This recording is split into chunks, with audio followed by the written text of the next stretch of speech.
YK, YK, YK, YK, YK, YK, YK, YK. Yash Kumar.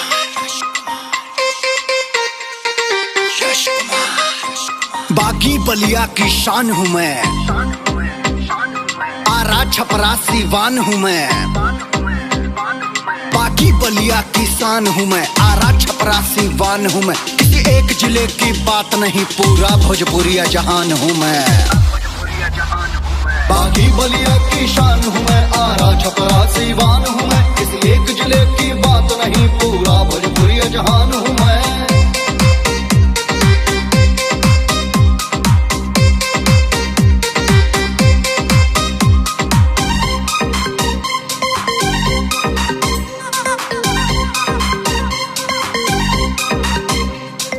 Sonpur के गुरही जलेबी जैसी मेरी बोली है। जौनपुर आजमगढ़ में मेरे फैंस की कितनी टोली है।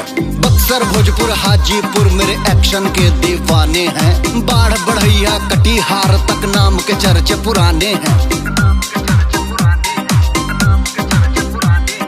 काशी के मेरे महादेव ने मुझको फेमस कर डाला। देवघर के बाबा ने मेरा सारा संकट हर डाला। भोजपुरी का अभिमान हूँ मैं, दिल में बसा सम्मान हूँ मैं। भोजपुरी का अभिमान हूँ मैं, दिल में बसा सम्मान हूँ मैं। किसी एक जिले के बात नहीं, पूरा भोजपुरिया जहान हूँ मैं। बागी बलिया की शान हूँ मैं, आरा छपरा सीवान हूँ मैं। किसी एक जिले की बात नहीं, पूरा भोजपुरिया जहान हूँ मैं।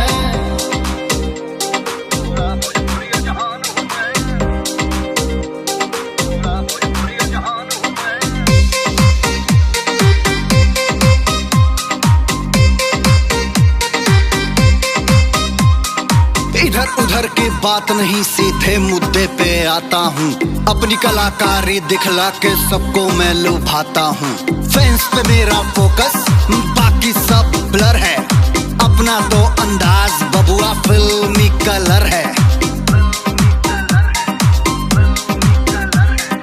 मेरे चक्कर में ना पड़ना, चक्कर खाओगे। पंगा मुझसे लेना ना, औंधे मुंह गिर जाओगे। लहरों में उठा उफान हूँ मैं, और कितनों की जान हूँ मैं। लहरों में उठा तूफान हूँ मैं, और कितनों की जान हूँ मैं। किसी एक जिले की बात नहीं, पूरा भोजपुरिया जहान हूँ मैं। बागी बलिया की शान हूँ मैं, आरा छपरा सीवान हूँ मैं। किसी एक जिले की बात नहीं, पूरा भोजपुरिया जहान हूँ।